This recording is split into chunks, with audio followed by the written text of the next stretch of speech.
લક્ષ્ય ન્યૂઝ, એક નજર, એક લક્ષ્ય. બનાસકાંઠા જિલ્લાની વિભાજનને લઈ મહત્વનું નિવેદન. ભાભર શહેરના વેપારી અગ્રણી તેમજ ઠક્કર સમાજના પ્રમુખ હરિભાઈ આચાર્યએ આપ્યું મહત્વનું નિવેદન.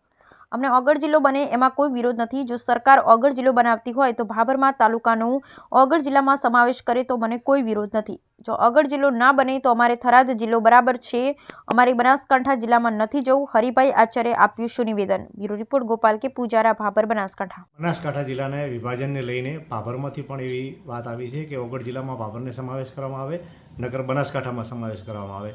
તો આપ ઠક્કર સમાજના આગેવાન છો, ભારતીય જનતા પાર્ટીના પણ આગેવાન છો, તો આપની શું પ્રતિક્રિયા છે આ બાબતે?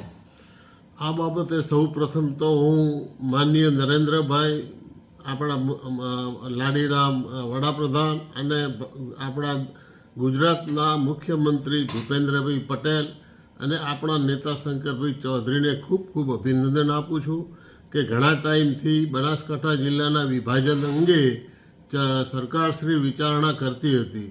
એની અંદર અમારી બધાની માગણી તો હતી જ કે ભાઈ જો ઓગળ જિલ્લો બને તો વધુ સારું, પણ ભૌગોલિક કારણોને લઈને સરકારશ્રીએ જો થરાદને જિલ્લો બનાવી અને આ રીતનો નિર્ણય લીધો હોય તો એને અમે ખૂબ ખૂબ આવકારીએ છીએ.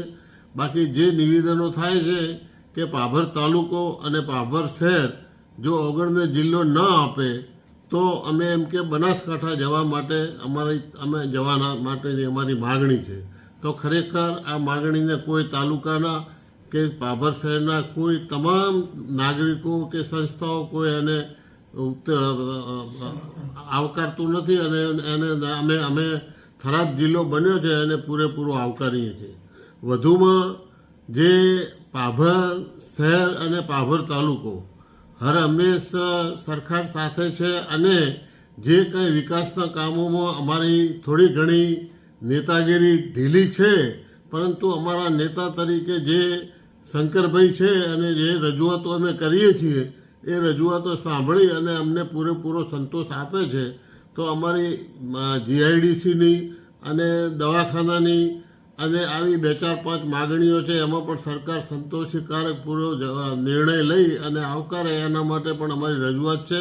બાકી તો જિલ્લા બાબતે પૂરેપૂરો અમારો સાથ સહકાર ભાભર તાલુકાનો અને ભાભરનો શહેરનો છે. ઓગળ જિલ્લો બને તો એને અમે આવકારશું અને અમે જવા માટે પણ ખુશી છીએ, પરંતુ ન બને તો અમારે થરાદ છે એ બરાબર છે. એના માટે તમામ લોકો આની સાથે છે.